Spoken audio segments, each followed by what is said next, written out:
In being asked who you most admire and what company you most admire, I see it comes up regularly, Jack Welch as the man, the businessman that you admire, and General Electric being the company. Yeah. What is it that Jack Welch and General Electric stand for, in your opinion? Well, I thought the subject which Jack Welch really, I mean, apart from the fact that he has multiple things to tell the globe, I think a couple of things which actually taught me some personal lessons. One was the focus, and I think if you get after something in a very focused sense, there are very good chances that you will achieve what you want to achieve. And that clarity of thought, I think that also probably I kind of tried to imbibe from what Jack Welch has done. A lot of business leaders today focus on what they should do, but very few people take time out to say, these are 5 things which I am not going to do. And let me illustrate that with a simple example. And that's something, once again, I picked up from Jack Welch. He is bold enough to say that your back room could be somebody else's front room, right? So please try and identify in your life what is your front room and what is your back room. And I think that's how people misunderstood or misinterpreted the whole outsourcing theory. But I guess the point which he wanted to make was, what is ahead of you? What is going to be your focus? Just stay on that. What you can't do well, but somebody else can do it in a better sense, maybe that should move away. So I have begun to tell some of my colleagues and teammates to say, you will present to me what you're going to do. Also, as an aside, tell me what are those 2 or 3 things which in this year you are not going to do, which will actually bring about the focus, so to speak. Where do you want Neotel to be 5, 10 years from now? Well, I would be, when I had come here 4 years ago, I had said genuinely that one of my vision was to say that if people can begin to do things differently in South Africa post Neotel's arrival, I would have felt that yes, I was able to contribute my bit into it. That kind of sort of vision. For the first time ever, quite a few firsts we have brought into the country.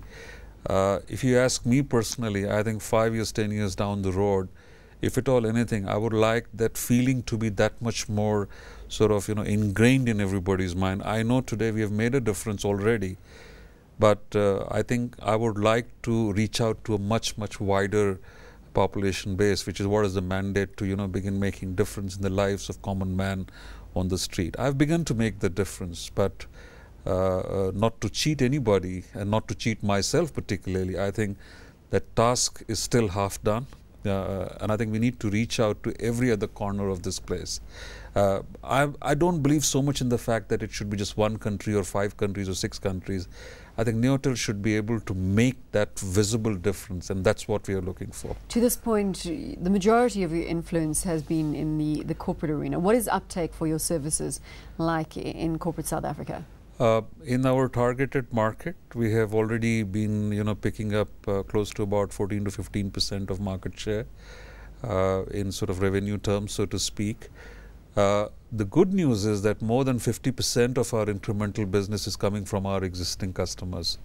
So it kind of gives us some kind of endorsement. There must be something which we are doing right, hopefully. To retain your clients. To A, retain my client, and B, all those people who looked at someone like us as a baby and a toddler with a little bit of skepticism have probably now accepted that.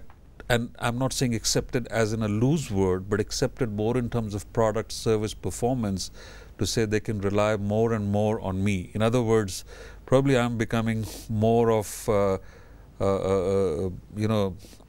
their sort of back room for some of the telecommunication services, which is my front room. I think they've begun to accept that as a reality. Partnerships are big in the Neotel space. You've tied up with MTN. Vodacom has come on board, and this is in the long-distance arena. Can you elaborate on your strategy on that front? I've been a strong advocate of the fact that, you see, resources are scarce. And if they're scarce for me, they're scarce for everybody, irrespective of who that big company is. It gives me great pleasure to say that the movement which I started here to say that a fight in the market should be more on the basis of brand, product and services. On the infrastructure, as far as possible, we should try and share. And I'm so glad that in spite of being a tiny little, toddler, as I call it, we were able to partner with both Vodacom and MTN, bring them onto the table with that thought process to share in the infrastructure. I think to me that's a great news, that's a great plus point for all of us in the industry, and maybe some of the others can also pick up some learning points in some of the other industries to say the fight should be in the street on the basis of your brand, product and services.